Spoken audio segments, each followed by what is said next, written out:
Alright guys, I got a little trick that I just figured out. I had no idea this would even work, but I have this little SD card reader that has a power plug. It's lightning for iPhone, and I'm sure the ones there for Android will do the same thing.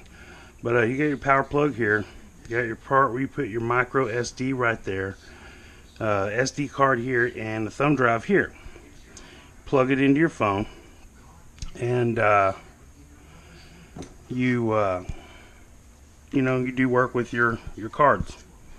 Anyway, check this out. I have my iPad, okay? If I was going to do something, I could plug this in. It's my iPad Pro. I could plug this in here, okay? And then I could put whatever in here, and then I could take it off onto the iPad, and I could do my editing and everything on here, because this is a Pro version, and it does 4K up to 60 frames per second. So you could work with it. But check it out. You got your phone, iPhone, Android phone, Samsung, whatever. You're out somewhere, and you know, I like to take a little whoop with me somewhere. Got a little whoop. Okay, well, it's missing a prop because I was just flying it a minute ago and I knocked the prop off of it. But anyway, whoop dies. You don't have a plug?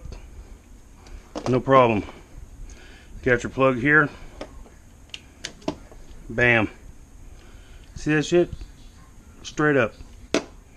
Charge your little whoops off of your iPad or your phone.